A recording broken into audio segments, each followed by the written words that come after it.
tal? ¿Cómo están? Tengan ustedes pero muy buenas noches. Bienvenidos a esta nueva edición de Fuego Cruzado. Hoy vamos a hablar de las movilizaciones que están previstas para el curso de esta semana, convocadas por sectores de la oposición, organizaciones sociales, en coincidencia con un aniversario más de las movilizaciones que realizan las organizaciones campesinas todos los 26 de marzo. Se da en un contexto político también en el que no podemos no recordar hoy que en una fecha como esta, hace 26 años, era asesinado el vicepresidente de la República y se daba inicio a lo que se conoció después como el Marzo Paraguayo o la Semana Trágica, porque realmente lo fue. Arrancó nada más y nada menos que con un magnicidio. 2 días después, 3 días después, manifestantes que estaban en las plazas del Congreso fueron atacados a tiros, 7 de ellos perdieron la vida, muchísimos resultados con herida de bala, y después concluye esta semana con la caída del gobierno de Raúl Cubas. Fue un hito importante que vamos a analizar también en términos de defensa de la democracia y de evitar un retroceso autoritario en nuestro país. Lo que vino después es otra historia que también merece su análisis porque fue muy cuestionado, por cierto, pero en aquella ocasión nos salvamos de la restauración de un régimen dictatorial en nuestro país. No es un hecho menor, a un costo muy alto por cierto. Y esto viene al caso también porque en las fechas, en los últimos días, habrán escuchado discursos de algunos legisladores que de manera irresponsable, temeraria, peligrosa, dicen que hay que reprisar aquello y hay que volver a producir un marzo paraguayo, generar un marzo paraguayo, como es el caso del senador del PLRA, Salim Busarquis. Otros legisladores también hablan de que los liberales, si quieren, pueden incendiar, cambiar gobiernos, echar gobiernos, incluso incendiar la sede del Congreso, como es el caso de la senadora Celeste Amarilla. Pero hay que separar la paja del trigo y entonces eso es lo que queremos discutir en la fecha. ¿Cuáles son las motivaciones de estas manifestaciones? Están las reivindicaciones gremiales, pero también hay reclamos de índole político, oposiciones políticas que se van a expresar en estas manifestaciones, cuyos protagonistas tienen todo el derecho del mundo de ejercer esa garantía constitucional, el derecho a la manifestación, a la protesta, a la denuncia, que también tienen la obligación, hay que decirlo, de hacerlo, desarrollarlo en el marco del Estado de Derecho para avanzar por la senda de la democracia y no para erosionarla. Para hablar sobre estos temas, hoy tenemos varios invitados en el programa. Arrancamos con el senador Natalicio Cháceles, líder de la bancada colorada de la Cámara Alta.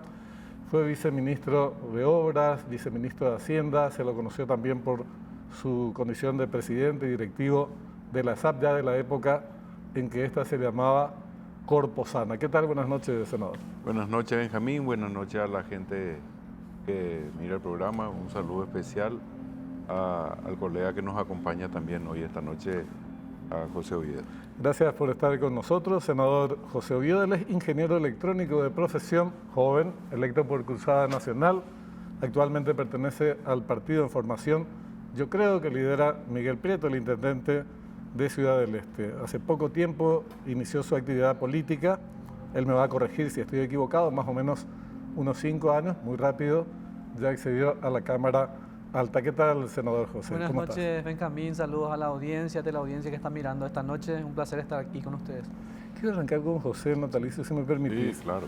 Porque forma parte de las organizaciones que convocan a estas manifestaciones en coincidencia con la marcha campesina, cuyos reclamos son conocidos, varían un poco año tras año, pero de contenido generalmente son los mismos desde hace 26 años que se realizan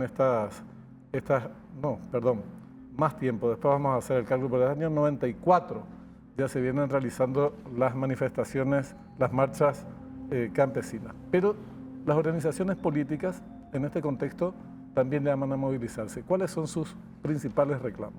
Bueno, quiero explicar que yo estoy en el equipo que organiza estas marchas en representación del Partido en Formación Yo Creo. Como soy el central, estoy asistiendo a las reuniones de organización.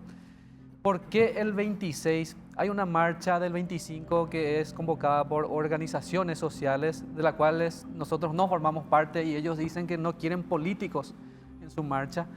Pero nosotros previamente ya habíamos tenido la iniciativa de organizar una gran marcha ante todos los escándalos que vimos con la filtración de los chats del diputado fallecido, donde nosotros esperábamos una reacción muy fuerte, principalmente del Ejecutivo, ¿verdad? Hay 2 ministros mencionados en esos chats y hay indicios o por lo menos dudas de su gestión. Entonces nosotros esperábamos que se los aparte, esperábamos que el jurado se haya manifestado sobre eso porque fue salpicado.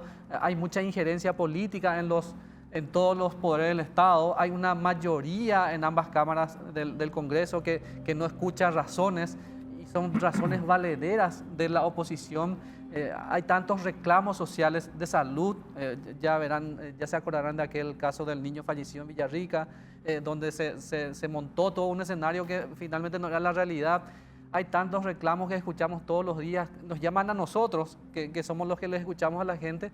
Entonces, ante todo ese escenario, nosotros dijimos, tenemos que manifestarnos y hacerle saber a esta gente que la gente está sufriendo, que la gente espera una reacción también de sus representantes. Por eso habíamos buscado una fecha, inicialmente habíamos dicho 20 de marzo, pero finalmente quedó en el 26 de marzo. Es para hacerles saber que la gente está escuchando y que está reclamando un consenso para mejorar el país. Nosotros no queremos desestabilizar ningún gobierno, pero queremos un consenso donde podamos rápidamente revertir esta situación porque no estamos teniendo un buen gobierno. Entonces es por eso. No buscamos ningún marzo paraguayo. La marcha del 26 al menos garantizamos que va a ser pacífica, pero no podemos hablar de las otras 2 marchas porque no somos partícipes de ellas. Seguramente vamos a estar asistiendo como espectadores también en esas marchas. Y en realidad, una precisión nomás, el tema de los chats de Lalo, que es un tema de mucha relevancia y creo que genera preocupación en distintos ámbitos, no solamente entre los partidos de oposición. En ello se menciona algunos de aliados de ustedes mismos también, mismo, sí. Expresidente de la República, Mario Abdo Benítez, exministros del gobierno anterior, a jueces, fiscales, jefes policiales. Entonces, es un escándalo mayúsculo pero no es su pedido de esclarecimiento no es un patrimonio de tal o cual sector, es algo que debe interesarnos a todos. No me queda claro de todas maneras por qué hacen en coincidencia con la movilización campesina y no hacen otro día, pero después seguimos con esto. Te pediría 2, 3 consignas nomás antes de darle la palabra al senador Chase sobre en concreto qué es lo que plantean para esta movilización. Bueno, primeramente el reclamo es de la mayoría cartista que no escucha razones en ambas cámaras, atropellan con sus votos. Luego la falta de reacción del Ejecutivo ante todos estos escándalos. Yo quiero aclarar que yo no soy aliado de ningún grupo político, ¿verdad? Aquel grupo opositor interno dentro del Partido Colorado no es nuestro aliado. Nosotros lo que buscamos es que se esclarezcan esas situaciones. Muchos dicen, Marito es su aliado. No es nuestro aliado Marito. Pero de muchos de los componentes, entre los convocantes hay muchos aliados a Mario. Seguramente ellos personalmente podrán responder eso, pero como grupo político opositor no somos aliados de ellos. Atropellos, falta de, vamos a decir, de servicios de calidad, falta de servicios de calidad en salud, en educación. La educación sigue muy mal, ¿verdad? A pesar del programa Hambre Cero, que me parece muy bueno el programa, algo más deberíamos tener para mejorar los índices de la educación en Paraguay. Los atropellos, la falta de servicio de calidad y la reacción ante esos escándalos que habíamos visto en estos últimos tiempos. Senador, ¿cómo ves esta convocatoria, sus banderas, sus reivindicaciones? ¿Qué opinión te merece? Bueno, Benjamín, yo tengo un análisis totalmente diferente al análisis que tiene el colega. Y no sé si voy a tocar punto por punto, pero me gustaría comenzar por la mayoría que él habla en el Senado, ya que nosotros somos senadores. La representación de la gente en el Senado está dada por la cantidad de votos que obtiene cada senador y cada partido. Y nosotros, al ser representantes de esa facción, de la gente que nos votó, llevamos, ya sea a través de un grupo como es la bancada de nuestro movimiento y también como son los senadores de nuestro partido, que aunque no son de nuestro movimiento, coincidimos en un 95%, hay un 5% de discrepancia. Yo creo que las voluntades se transmiten a través de eso y el uso de las mayorías en el Congreso es totalmente normal en una organización política para establecer los objetivos de gobierno que tiene nuestro partido.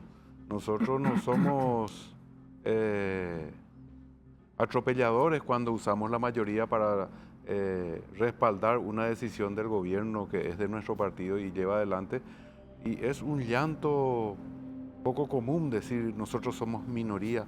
Bueno, si hubiesen sido mayoría hubieran ganado la elección y estarían conduciendo ellos hoy el país. Entonces, ese reclamo me parece absurdo y el uso de las mayorías se da en todo el mundo y en todas las democracias del mundo para establecer las políticas de gobierno. Ahora, en lo que va a la manifestación, yo creo que se busca juntar todos los que tengan una convención en un punto, todas las movilizaciones, porque hay una orfandad total de capacidad de movilización de los partidos tradicionales que están muy divididos, que no hay un objetivo claro, por eso la gente no los acompaña. Y entonces se presenta una situación de este tipo que busca estar en un escenario que no es suyo. Porque si hubieran tenido la capacidad de hacer la movilización solos ellos y ser escuchados, es la misma cosa del Parlamento, ¿verdad? Hubieran hecho otro día y no arriesgar la muerte de una persona. ¿Cuánto vale una vida para ellos? En esa intención de que la movilización se convierta, como decía, que hablaron algunos senadores, no específicamente el senador que nos acompaña, pero que hablaron algunos del marzo paraguayo. ¿Cuánto vale una vida para esa gente? Yo creo que una vida no tiene precio y cuidar el sentido de la vida en nuestro país y evitar ese tipo de confrontación debería ser la prioridad de todo gobernante y de todo representante del pueblo, incluyendo los dirigentes políticos. Lo que falta es que no tienen capacidad. Está una como la senadora Katia, que está expulsada del Senado, ¿verdad? Y no como ella se quiere pintar, está expulsada por corrupción. Y se presentan todos los grupos y reunión de 2 o 3 personas que ahí ya se presenta para tratar de tener quórum y formar parte de un escenario político que no logra consensuar sola. Y de esa forma se presenta a nivel nacional. A mí no me gustaría que reclamos poco claros, porque no hay ni un reclamo verdadero, podemos decir en general, así como se habló. Hablando de salud, este es el gobierno que más ha invertido y me disgusta que no se haga un análisis verdadero. La mayor inversión en la historia de la democracia se está dando en este momento. Entonces, no puede ser que no conozcan números, no puede ser que no se analicen las cosas de esa forma y utilizar frases generalizadas como justificación para una movilización no es lo correcto. Pero nosotros creemos que es el derecho del pueblo paraguayo y de todas las asociaciones políticas manifestarse. Ojalá que lo hagan y expresen su deseo dentro de un marco de paz y que no tengamos vidas que lamentar después.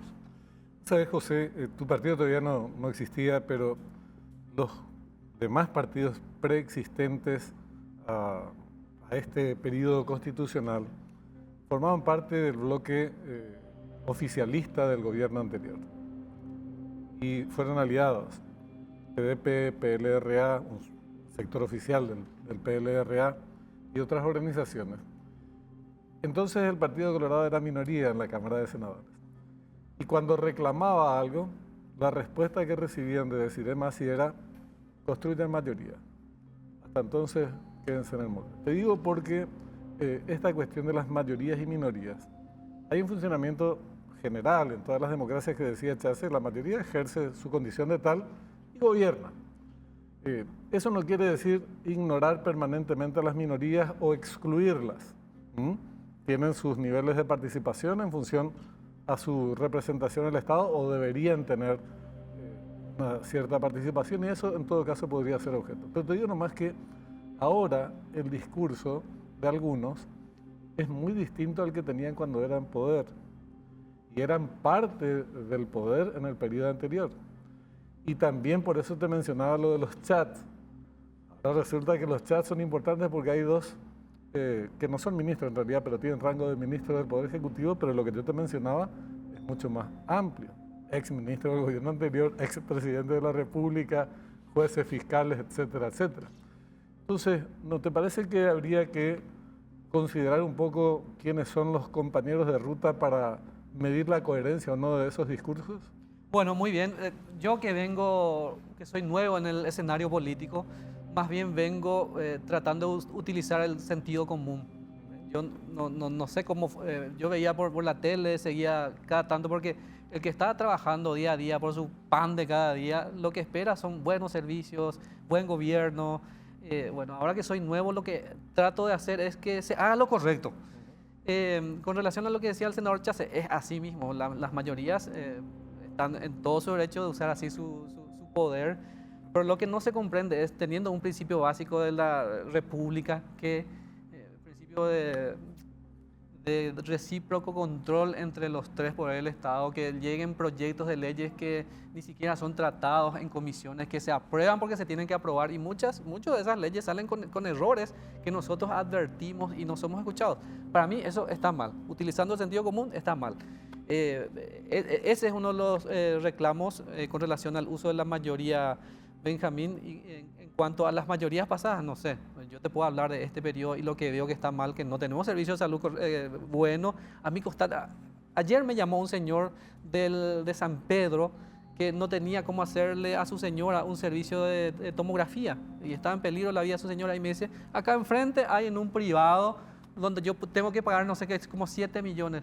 Y no puede ser ir en el sector público. Y no hay, me dice. Y pregunté y no había. Creo que había en el hospital de Itagua, ¿verdad? Pero eso no está bien. Algo tenemos que hacer. A lo mejor es falta de gestión. Yo lo que noto es mucha falta de gestión en el gobierno. Y no solamente en este gobierno, en todos los demás gobiernos, porque esto es un resultado de malos gobiernos, incluido el de la oposición, ¿verdad? Es un resultado de muchos malos gobiernos. Bueno, y en algún momento tenemos que empezar a hacer de forma diferente las cosas. Yo no estoy tampoco de acuerdo con la politización de la salud, por ejemplo. Yo recorro bastante el país, recorro mucho.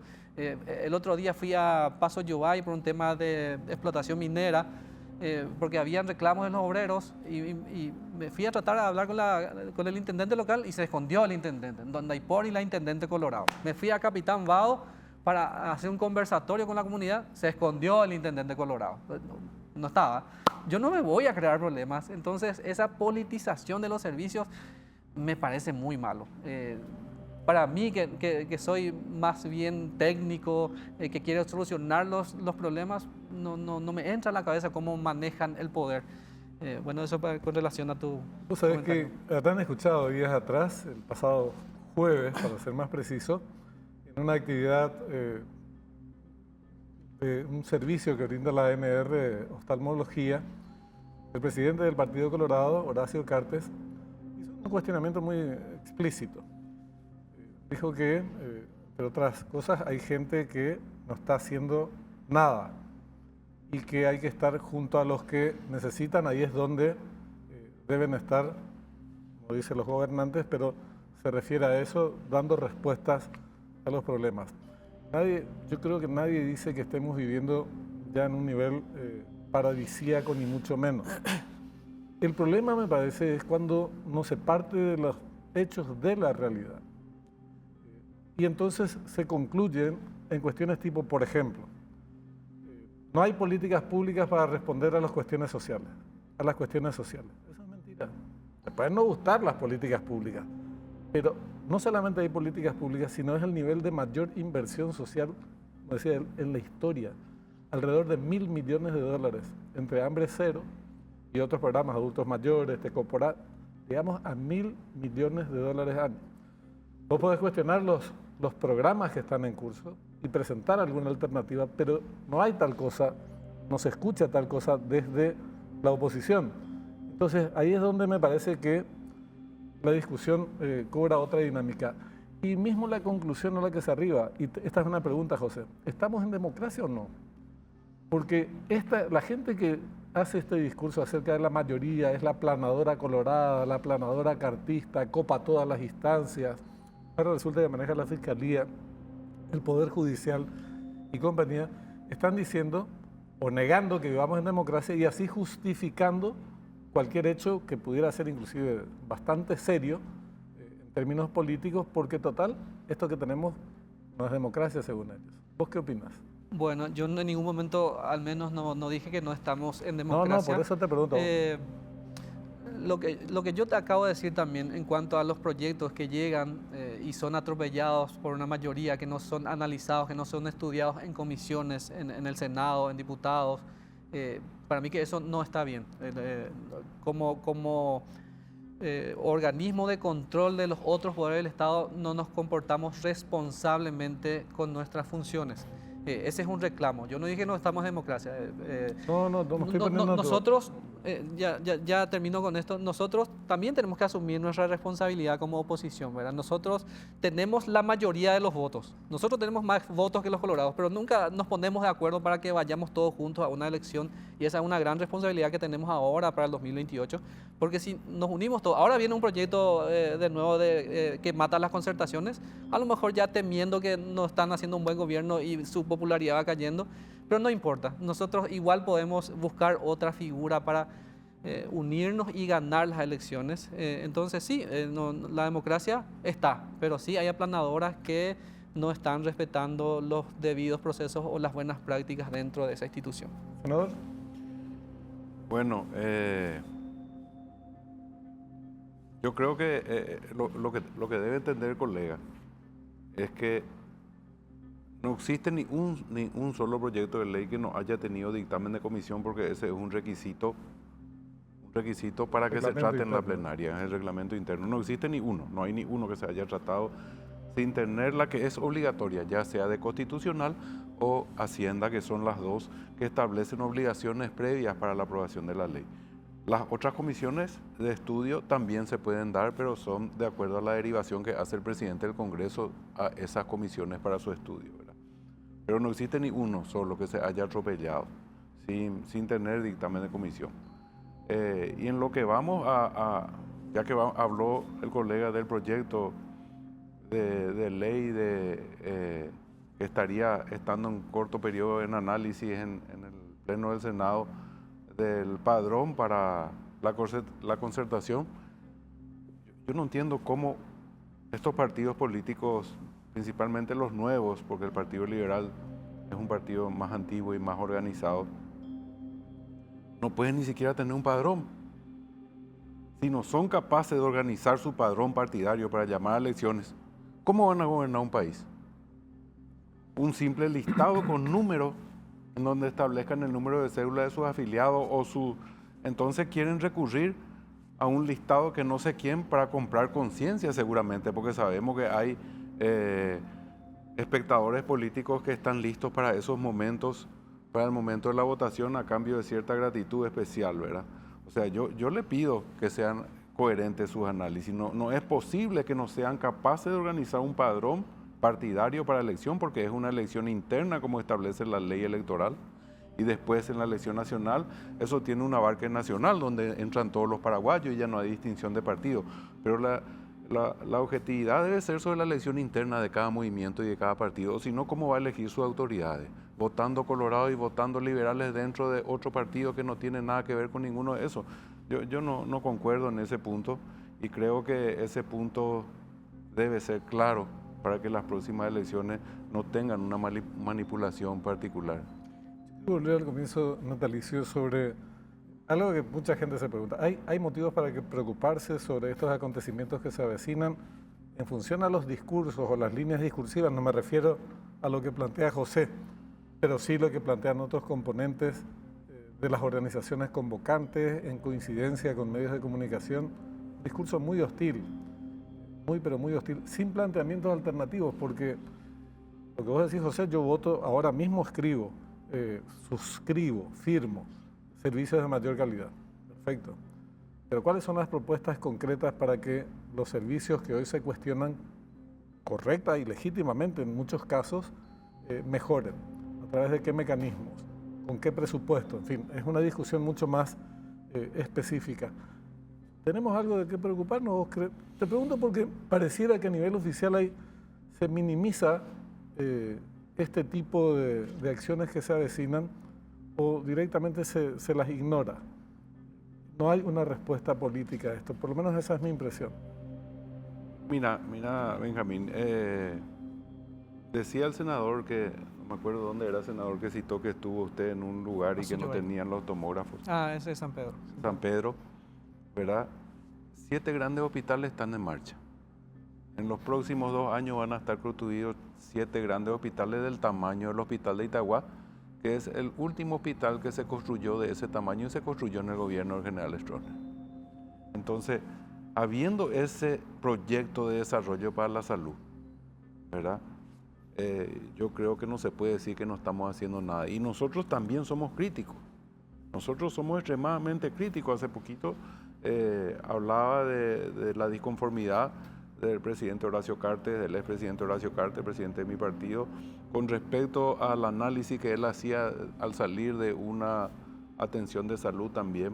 Pero nosotros tenemos la misma actitud crítica dentro de nuestro gobierno y el presidente Santiago Peña en reiterada oportunidad dice no estoy satisfecho, puedo hacer más, no estoy satisfecho. Claro que hay mucho por hacer, es el desarrollo natural de las cosas, pero el impulso que se le ha dado a la salud en este gobierno ha sido histórico, no hay forma de refutar eso. Yo creo que sí me preocupa cualquier movilización que tenga doble intención. Como político a mí me preocupa porque yo valoro la vida y yo creo que eso debe tenerse en cuenta, debe tomarse con cautela. Yo creo que los organismos de seguridad estarán haciendo su análisis porque si hay doble intención, todo es peligroso, Benjamín. ¿Y vos crees que claro existe que esto? Existe doble intención, por eso se juntan, hacen una convención de factores para incluir el reclamo campesino, que se hace cada año y que es legítimo, 31 que es una años costumbre, cumplen, ahora estaba haciendo los números. Una costumbre en nuestro país, ¿verdad? Te da la pauta de que no hay capacidad de convocatoria, por lo visto, por eso deben sumarse a una marcha para hacer más números, para que la foto no sea tan fea, pero me preocupa cuando hay una doble intención. Y yo como político sí veo que hay una doble intención. Nos queda un par de minutitos. Es la 31ª primer aniversario o convocatoria, mejor dicho, a movilización de la Federación Nacional Campesina que arrancó en el año 94. Se escoge ese día, digo, porque podían haber hecho en otro momento, pero no importa, tienen derecho a hacer el día que quieran, ¿eh? No, eso no es un cuestionamiento. Sí, lo que dice el senador, que yo quisiera conocer tu opinión, José, que le digas a la gente sobre todo, que nos vea, sobre las dobles intenciones que existen, y en los discursos se constata eso. No es lo mismo tu discurso que el de Tito Saguier. Disculpame que lo diga, y a Tito le buscamos, para que esté acá con nosotros. Un hombre que tiene una trayectoria política muy extensa. Quisimos hablar con él.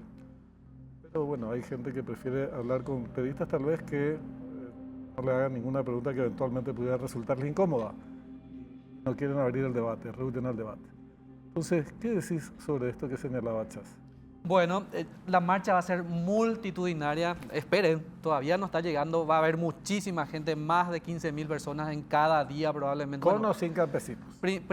Sin campesinos. Principalmente el 26, donde yo estoy como asistente en la organización, como representante de mi partido, como ya lo había dicho. Y ahí están los representantes de los partidos organizadores. Y ahí no hay dobles intenciones. Los senadores los señores que mencionaron ustedes no están ni siquiera en esa mesa, ellos son libres de expresarse, pero yo le garantizo a la gente que las intenciones son muy buenas y reclamar es muy bueno porque así nos despabila a los que estamos en el poder.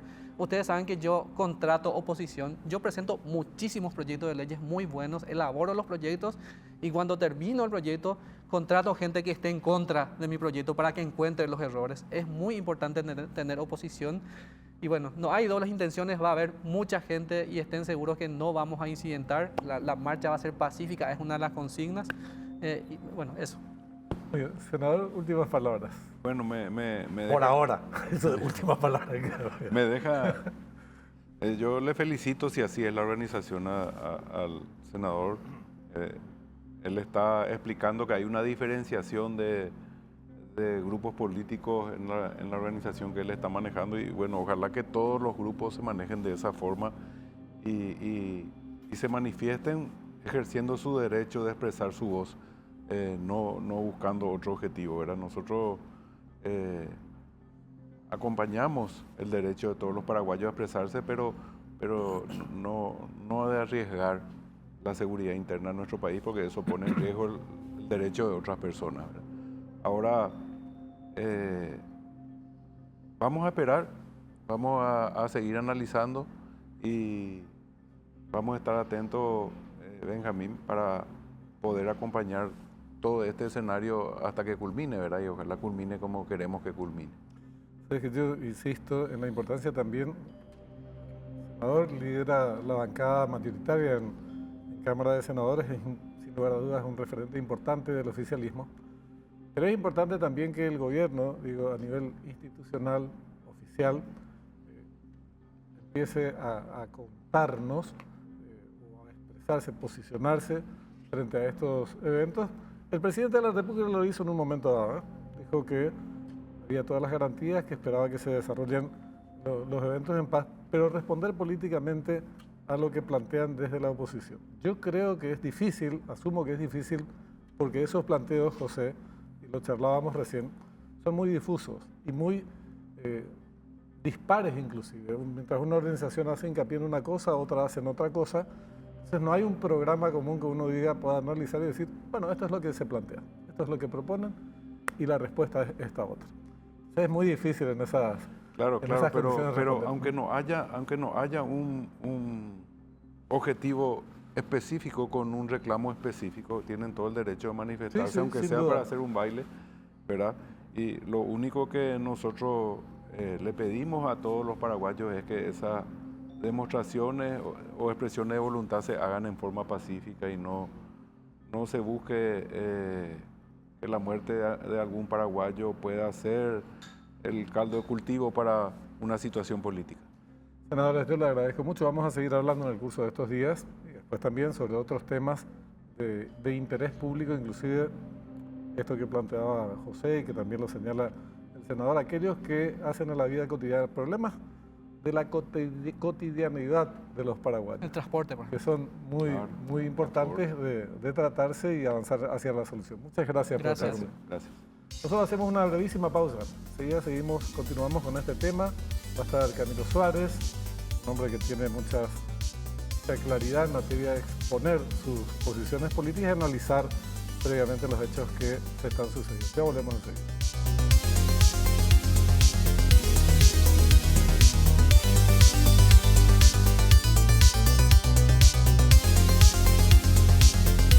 Segundo bloque de Fuego Cruzado. Ahora estamos, como les habíamos anunciado, tenemos en piso la compañía de Camilo Suárez, colega, gente activista político. Después vamos a precisar en qué espacio se está militando o no en este momento y cuáles son sus proyecciones, sus expectativas en ese campo. ¿Qué tal, Camilo? ¿Cómo estás? ¿Qué tal, Benjamín? Un gusto estar aquí acompañándote. Siempre un gusto conversar contigo. Igualmente. Y no vamos a tener tiempo de contarle a la audiencia lo que conversamos de nuestra otrora lejana juventud.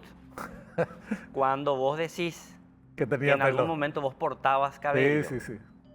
Escuchen la calumnia que viene. No, yo no digo, a ver, sí, ¿a qué uno cuando dice uno tenía cabello, se podría, pregunto yo retóricamente, a ver. ¿se podría considerar un atado de virulanas por la parte trasera de la cabeza como cabello? Si Jamás. eso de cabello, bueno. Jamás me até el pelo, punto 1. Punto 2, tener cabello es tener cabello. Puede ser mucho cabello, puede ser más o menos, o puede ser poco. En mi caso era tirando a poco. Sí, así es. Camilo, un gusto. De verdad, Igualmente. un gusto. Es un joven, porque todavía es joven. Cuando hablamos de aquella época era hiper joven. Yo era joven en aquella época. Y es un gusto hablar porque se puede analizar más desapasionadamente y con más rigor tal vez teórico, político, lo que está aconteciendo. Para ver hacia dónde podemos estar marchando, a veces sin saberlo. Entonces, sobre esta cuestión, habrás escuchado discursos sobre repitamos el marzo paraguayo, que dice Salim Busarquis, nadie le da mucha pelota, pero lo dice también la senadora Celeste Amarilla diciendo a los liberales tenemos capacidad de tumbar gobiernos, si queremos podemos volver a incendiar el Congreso, bravuconadas de esa naturaleza, pero líneas editoriales de medios de comunicación que también sostienen, si no lo mismo, cosas muy parecidas. En ese contexto se van a dar estas movilizaciones? Yo pienso que es un discurso que no permeó mucho a nivel general en la sociedad, pero ¿cómo ves estas manifestaciones que se van a dar los próximos días en su contenido y en su intencionalidad? A ver, siempre un fenómeno uno puede analizarlo desde diferentes perspectivas, pero también desde diferentes aristas. La convocatoria de movilizaciones de la semana que viene tiene muchas aristas que podemos analizar y vos estás haciendo mención repasando a varias de esas aristas. El contenido de la movilización, el discurso, la retórica, la narrativa, el relato, como quieran denominarle. O sea, aquello que se le transmite a la sociedad paraguaya, por eso nos movilizamos. La clave política mirando hacia el 2026/2028. El sentir de la sociedad paraguaya, bienestar, malestar, tienes varias aristas. Bueno, vamos un poco con algunas de ellas. Lo primero que creo es que las convocatorias de movilizaciones de la semana que viene no pueden desenmarcarse de un análisis de la oposición paraguaya en general. Y ese análisis de la oposición paraguaya en general, por lo menos en lo personal, vengo sosteniendo que como que no hubo una asunción de una estrategia fracasada que le llevó a la derrota a la oposición en reiteradas ocasiones, y hay como que insistir nuevamente con nuevos personajes. Frente anticolorado, digamos. Mira que vos sabés que si fuera un frente anticolorado, por lo menos yo creo que hubieran tenido un poco más de fuerza. No llega a eso, Benjamín, a mí me preocupa mucho. Yo soy opositor y lo declaro 1, 2, 3, 4 veces. Quisiera que el Partido Colorado pierda las elecciones en 2028. Ese es mi punto de partida. Yo no le voy a engañar a nadie. El problema es que la estrategia que sigue la oposición, lo único que hace es reforzar la garantía de que, no sé qué fecha va a ser, 22, 23, 26, 28 de abril del 2028, a las 6 de la tarde va a sonar la polca colorada festejando una nueva victoria. Porque todo lo que está haciendo la oposición le dirige de manera inexorable a una nueva derrota. A ver, yo decía en estos días, en otro análisis, que lo que está haciendo la oposición ahora me recuerda mucho a aquella anécdota tipo mito urbano, que no sé si es real o no es real, que cuando viene el golpe de Estado y jura el nuevo gabinete de Andrés Rodríguez de la Transición, mira a Stroessner desde la lejanía de su exilio y dice, mira un poco, allí solamente falto yo. Bueno, me parece que en este momento Efraín Alegre, desde la distancia, está mirando el cuadro de los convocantes y dice, allí solo falto yo. Son las mismas personas, es el mismo discurso, es la misma comprensión, son las mismas categorías, que es la estrategia que le llevó al fracaso a la oposición. ¿Por qué? Porque la oposición se plantea simplemente una confrontación bajo la siguiente dicotomía: antagonismo, contradicción, cartismo y anticartismo. En esa contradicción de cartismo y anticartismo no plantean un programa político alternativo al Partido Colorado.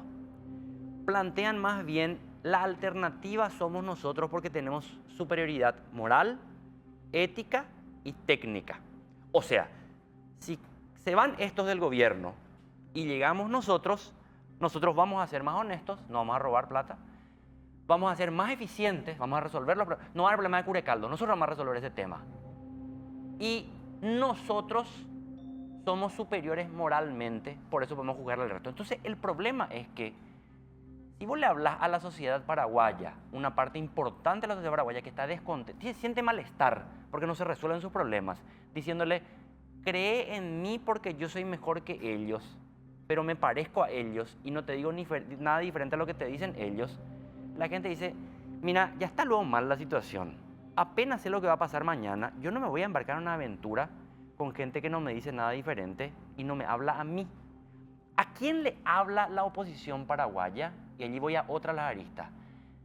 Yo estoy convencido que la movilización de la próxima semana, la del 26 específicamente,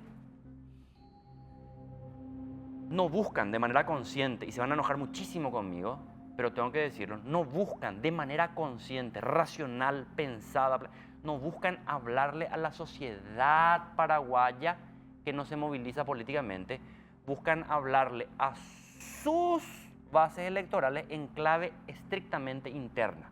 El Partido Liberal sufre una gran tragedia.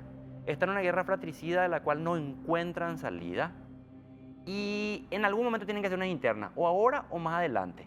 Entonces todos los dirigentes liberales dicen, no sabemos cuándo van a hacer la interna, pero van a llegar. Cayó el último rey Efraín, que gobernó por casi 15 años, y nosotros necesitamos fidelizar nuestras bases. ¿Cómo hacemos para fidelizar a los dirigentes liberales que están todos perdidos y extraviados? Y salgamos a radicalizar el lenguaje en clave interna. Entonces, Celeste Amarilla le habla a sus correligionarios, Salim Busarqui a sus correligionarios, Hugo Fleita a sus correligionarios, que son aquellos vinculados a la estructura del Partido Liberal, una estructura prebendarizada, clientelar, igualita que el Partido Colorado. Entonces, no le están hablando a la población paraguaya que no encuentra en el gobierno respuestas a sus problemas, pero tampoco encuentra fuera del Partido Colorado una alternativa. Y finalmente, discúlpame que me exceda, No, está bien. todo esto es directamente funcional a la operación política de grupos económicos poderosos en Paraguay que tienen corporaciones mediáticas y que operan de manera clara, decidida, explícita, para que en abril del 2028 llegue la alternancia. Pero no con la caída del Partido Colorado, sino que internamente dentro del Partido con el Colorado. audismo, digamos. Y la oposición paraguaya no tiene ningún discurso diferente a la disidencia colorada. Hasta incluso ven el problema en el cual está sumergido judicialmente Mario Benítez en clave de democracia versus autoritarismo, perseguido versus no sé, cuando en realidad es una disputa entre dos grupos de poder que se están cobrando con el aparato judicial. Lo que hizo Mario Benítez con el aparato del Estado en contra del grupo Cartes, lo está haciendo ahora el otro grupo en contra del grupo Mario Abdo, y la oposición toma partido, cuando que la oposición debería decir, señores, esto es lo que trae el Partido Colorado. Claro. ¿Esto quieren ustedes? Somos la alternativa por esto. ¿Y qué hace la oposición? Está haciéndole el trabajo sucio a la disidencia para que la disidencia no tenga que hablar, no tenga que arriesgarse. Y de aquí a 2 años, cuando la oposición esté totalmente desgastada, va a emerger la disidencia como alternativa para hacer funcional a los intereses de los grupos económicamente poderosos que tienen corporaciones mediáticas. Ahora, yo comparto gran parte de lo que está mencionando Camilo, me parece correcto, y en ese sentido inclusive pienso que estas movilizaciones de ningún modo van a tener la trascendencia que estaba mencionando hace un rato el senador José Oviedo, que dice que van a ser multitudinarias y cosas por el estilo. Creo que no, pero no importa, además, no me parece que ese sea el eje de la discusión, sino hay otro aspecto que no aflora, y esta es una consulta, Camilo, sino percibís que hay cierta subestimación sobre algo muy difícil de medir, cuál es la temperatura social, el mal humor social. ¿No se expresan organizaciones? No, hay problemas que explican por qué la desorganización social en nuestro país es tan alta. ¿No se expresan movilizaciones? Tampoco. Somos una sociedad desmovilizada en ese sentido. Pero algunos sobre esa base dicen, no pasa nada. Y eso es peligroso, porque pueden estar pasando muchas cosas subterráneamente, un nivel de malestar, que haga que ese discurso de estas corporaciones, incluso el discurso de la oposición, genere algún nivel de desgaste en el actual gobierno, que después se exprese, por ejemplo, electoralmente, no en estos candidatos, sino en otros que pudieran surgir. Payo. Así es. Un payo de la vida. Payo ya difícilmente lo sea, ¿verdad? Entonces, vos no percibís que hay cierta subestimación, a decir, como la oposición está desorganizada. Yo comparto. Tiene un discurso choto, el mismo de siempre fracasado. Yo comparto. No tiene referentes respetables en materia de liderazgos y cosas por el estilo. Yo comparto. Entonces, no pasa nada. Ahí yo no comparto. Me parece que es una subestimación de problemas que se pueden estar anidando. ¿Vos cómo ves esto? A ver, voy a recurrir un poco a nuestras antiguas tradiciones. Se le atribuye a Trotsky que en algún momento dice, hay momentos en que la revolución necesita sentir el azote de la contrarrevolución para reaccionar. Claro, no es equiparable en términos del contenido político de lo que estamos hablando, pero creo que el Partido Colorado, desde la caída de Stroessner hasta nuestros días, nunca tuvo una mayoría tan grande, tan holgada como ahora para gobernar. Y hay un relajamiento por parte del gobierno, donde pusieron en piloto automático. Ni siquiera, el oficialismo en este momento ni siquiera tiene el azote del látigo de la disidencia colorada. No existe la disidencia colorada. Son personas, referentes, que vos podés decir, fulano, Mario Abdo Benítez no es el jefe de la oposición como vaticinaban algunos. No, Marito va a ser el jefe. No es y no lo va a ser por sus propias hasta características personales. Yo siempre decía, me decían, no, vos le subestimás. No le subestimo. Es que hay otras cuestiones hasta muy específicas, como por ejemplo la arquitectura jurídico-político paraguaya, que plantea que un expresidente ya no puede ser presidente y a menos que hayas construido tu poder antes de ser presidente, como en el caso de Cartes, difícilmente vas a construir tu poder después de haber sido presidente. Nicanor lo intentó y no consiguió eso, no pudo. ¿Es un liderazgo importante en Nicanor? Sí, pero no es un líder que pueda aglutinar a las masas paraguayas en torno a su figura, porque hay algo muy concreto del sistema electoral y más con el tema de las listas desbloqueadas, que es que el que va a activar en política dice, Malañan de Caballú, ¿quién va a ser el candidato? Como Marito ya no puede ser candidato, entonces no va a articular equipos electorales. Disculpame que me desvío un poco para entender nomás. La otra vez se dio, creo que fue en la ciudad de Ñemby, un acto en un domicilio particular donde estaba Hugo Velázquez para apoyar la candidatura a intendente de un dirigente colorado de la zona, pero que él anunciaba que fulanito va a ser su candidato a diputado en el 2028, allá, muchísimo, porque él va a ser candidato a presidente. Y me decía, mira, Hugo Velázquez ya lanza su candidatura. Tranquilo, muchacho, vos podés lanzar y después deslanzar. Claro. O lo que sea. Lo que sucede es que Hugo Velázquez, si no sale a decirle a su dirigente, yo voy a ser candidato, desaparece. Se le desbandan. Claro. Nadie le va a seguir a Hugo Velázquez por Hugo Velázquez, porque en la política tradicional paraguaya las adhesiones están muy vinculadas a la construcción del aparato electoral. El que me da a mí perspectivas de aparato, yo me voy detrás de él. Por eso Lilian salió a lanzar su candidatura presidencial, Arnoldo desesperadamente salió a lanzar su candidatura presidencial, Hugo Velázquez. Yo no sé quién va a ser candidato entre ellos o si alguno de ellos va a ser candidato. Puede ser que no sea ninguno también. Pero lo cierto y concreto es que si ahora nos lanzan estructuras, candidaturas, no van a poder articular. Dicho todo eso, igualmente, Benjamín, a nivel de la oposición paraguaya, nunca vimos una oposición tan fragmentada, dispersa, sin un liderazgo nacional relevante, porque en el periodo pasado uno podía estar totalmente en desacuerdo con Efraín o de acuerdo, pero era un liderazgo visible, giraba en torno al eje. Hoy no tenés. Claro. Hoy no hay. Sí, la tragedia de la oposición es la tragedia del PLR. Se resume en la tragedia del PLR. Así es, así es. Y tampoco hay un programa alternativo, porque yo le digo incluso a mucha gente, me putea, vos te vendiste al cartismo. Espera un poco, le digo, ¿sabes qué pasa? Si nos tenemos una visión autocrítica con respecto a la oposición, ¿sabes lo que va a pasar? Vos le estás puteando al gobierno por el tema hambre cero, por el famoso Curecaldo. Un episodio sucedido en el mes de marzo del 2025. Las elecciones municipales son en noviembre del 2026, anota. Le está puteando por los pupitres chinos. Marzo.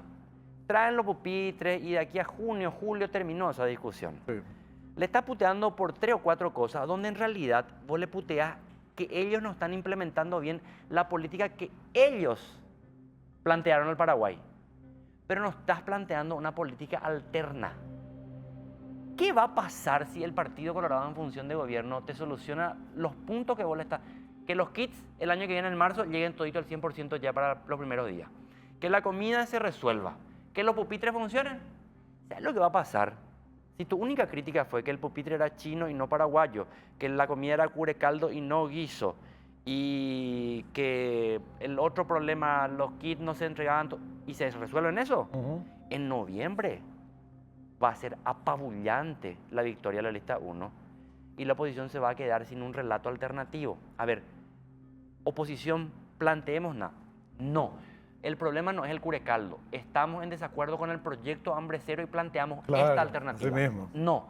El problema no es el sobrecosto del pupitre chino, sino que en realidad planteamos nosotros este modelo de producción nacional. Porque el gran problema de la oposición es que uno de los referentes de la oposición, Miguel Prieto, también quiere traer los mismos pupitres chinos. Sí, dice el más barato. Yo voy a demostrar que ellos están robando. Yo más barato. Pero los dos, el Partido Colorado y la oposición, coinciden en el modelo de importar de la China comunista, dicho sea de paso. Dicho sea de paso.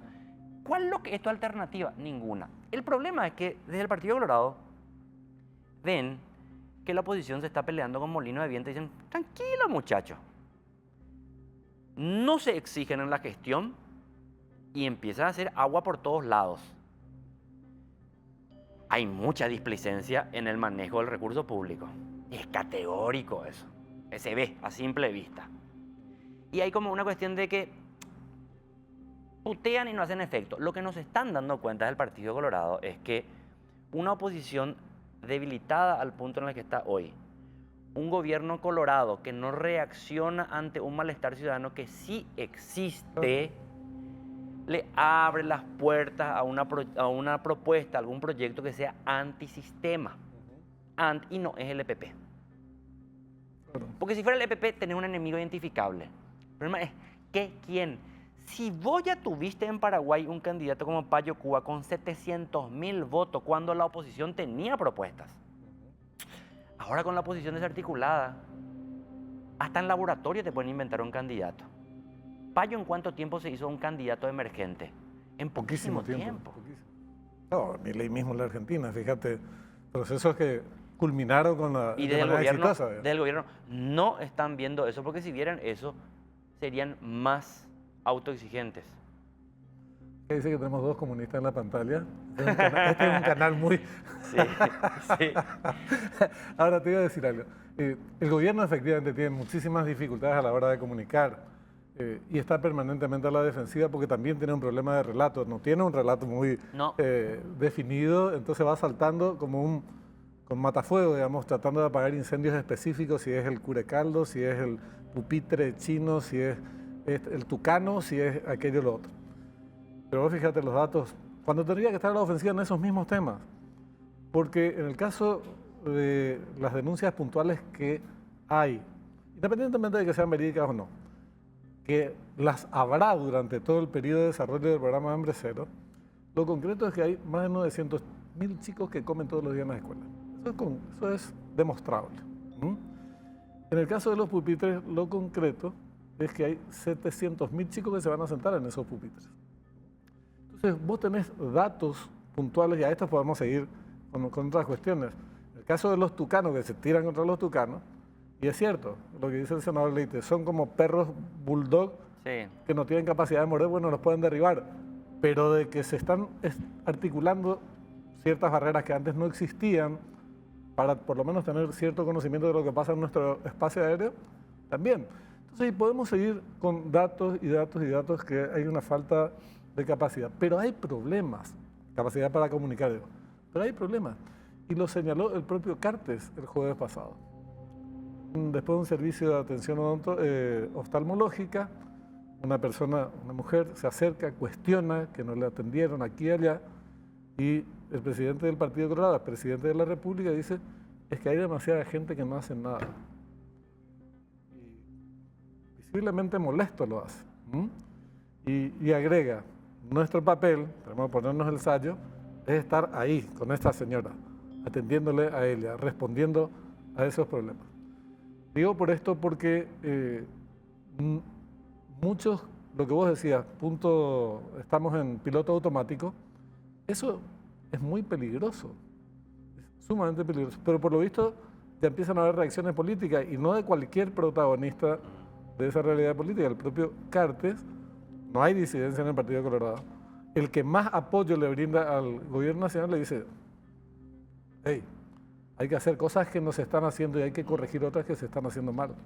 ¿Sabes que vi una entrevista que le hacían hace un par de semanas atrás al ex senador Hugo Richard y él para mí caracterizaba bien esta situación. Decía, mira, la confrontación política en Paraguay en el próximo periodo no va a venir de la oposición contra el Partido Colorado, de la disidencia contra Honor Colorado, sino que va a venir dentro del propio Honor Colorado. Es tan grande Honor Colorado hoy en día en términos de su adhesión, su membresía, gobernadores, diputados, etcétera, que si es que el gobierno no entiende que tiene que salir de esa clave interna política y mirarle a la sociedad paraguaya, aquella que sea colorada, liberal, independiente, y allí focalizarse, yo creo que el conflicto interno es inexorable. Va a venir, es natural, es normal, porque el sistema político paraguayo funciona así. Los dirigentes políticos reciben presiones de sus dirigentes alternos, subalternos, que sí reciben presiones de sus bases. Y no pueden no decir nada. Mira, yo no entiendo cómo desde el gobierno no son capaces de tomar alguna iniciativa. Vi que en esta escuela ya de Mariano Roca Alonso tenía un problema otra vez similar al de la otra, al del Curacaldo. Donde surge el tema Curacaldo, surge también el tema de que en estos días unos padres de familia se opusieron a que sus hijos coman carne de cerdo. El guiso de carne. Y en realidad ahora queda claro que hay alguna tara, prejuicio, que tiene alguien allí en esa zona, o la directora, los padres, en contra de la carne de chancho. Ese es el problema. Sí, así es. Y queda muy claro, no porque se repite el episodio nomás, sino que porque el episodio permitió que se cree una nueva escena donde, ¿vos sabés quiénes son los que se van y desmontan que la comida estaba bien, que la comida es nutritiva, que no había ningún problema? Se van ante el problema los periodistas. Y se van algunos periodistas. Claro, y van a otras escuelas. No, le vi a uno de los periodistas de Rañanuti que se va y ¿querés probar? Le dice, los que estaban con la comida. Y prueba la comida. Está demasiado bien, dice, al aire. Yo decía, qué loco. ¿Cómo es que el gobierno no reacciona de una manera similar y tiene que ser por un accidente y una chiripa de un periodista que se van y muestran que el problema no es la mala calidad del alimento, sino que alguna tara metida allí en ese colegio en contra de la carne de chancho? El gobierno nacional no tiene resuelto hasta el día de hoy su comunicación política. No tiene. Tragedia. Hacen cambio de persona, que fulanita que le reemplaza a menganito, y estas dos personas que ocuparon ese cargo de vocero son muy buenas personas, muy buenos profesionales, éticamente para mí unas personas incorruptibles, pero le estás pidiendo a un arquero que se vaya a meter goles. Además, no es eso. La comunicación es el resultado de la gestión. Lo que señalaba Cartes el jueves pasado es, hay que hacer cambios en la gestión. Después, estos cambios tienen que producir efectos concretos. Y sobre esa base viene la comunicación articulando un relato hoy inexistente. Esa, si se quiere, es una secuencia más o menos lógica. El relato no se puede construir de la nada. Se apoya en gestión. Y cuando hay cuestionamiento de la gestión, hay que hacer en determinadas áreas. No me refiero a estos cuestionamientos generales que no dicen mucho, pero hay áreas específicas en donde sí hay cuestionamientos. Hay que hacer cambios, pero mostrar resultados. Y vos decías algo, y con esto sé que tenés otras ocupaciones, ya me están advirtiendo acá. Gracias, Elizabeth. Entonces, exactamente. Vos planteás, y te referías a lo que había dicho Hugo Rich, el problema central puede ser dentro de las propias filas de Honor Colorado, que es un movimiento que ejerce una mayoría muy, muy amplia dentro del partido. Y efectivamente yo creo que es así. Hay que ver tal vez el fenómeno, no el fenómeno, la corriente que encabece Vince. Por ahí a lo mejor articula algo en el marco de ciertos malestares y compañía. Pero dejando de lado eso y tomando esta caracterización que hace. Eso es en el caso de que el Ejecutivo siga por esta senda sin hacer ningún tipo de modificaciones, en donde la pata política del gobierno es muy débil. Pero si el gobierno hiciera, a la luz de lo que, por ejemplo, le dijo Cartes el otro día y otras cuestiones que seguramente se dicen en privado, estableciera un mayor vínculo político con sus senadores, diputados, no solamente con los gobernadores, con el Partido Colorado y con Cartes, ahí habría una composición política bastante sólida que aventaría o disminuiría las posibilidades de estos conflictos que vos planteas. Lo que pasa es que la dirigencia política paraguaya finalmente terminó sucumbiendo ante uno de los puntos del programa político de los sectores de la economía concentrada en Paraguay, que a través de sus dispositivos comunicacionales martillaron mucho, desde el 4 de febrero de 1989, lo técnico versus lo político, Sí. lo técnico versus lo político, lo técnico versus lo político, y que un presidente de la República tiene que dedicarse a sus funciones, y sus funciones es un horario de oficina. Al punto yo suelo escuchar, dicen, ¿por qué el presidente de la República no tiene nada agendado entre las 12 y las 16 horas? Si cualquiera trabaja. porque se sucumbió ante el disparate monumental de pensar que la acción política es equiparable a la acción administrativa. Y se sucumbió ante el disparate monumental que un presidente de la República, una vez que es presidente, es aséptico, es representante de todos los paraguayos. Es mentira. Un presidente de la República tiene que ser el líder político de su sector político, Claro. para lo cual tiene que construir ese liderazgo político, no pedir, apóyenme. Él tiene que liderar políticamente y tiene que confrontar y romper con las corporaciones mediáticas. ¿Por qué se van horarios de oficina? Horario de oficina un presidente, un ministro. Eso no tiene sentido.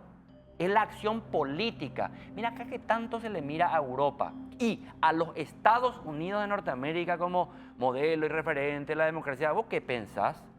Que Donald Trump no hace política partidaria todos los días, de manera activa y clara, hablándole a sus compañeros de sector, inmiscuyéndose en las internas aquí.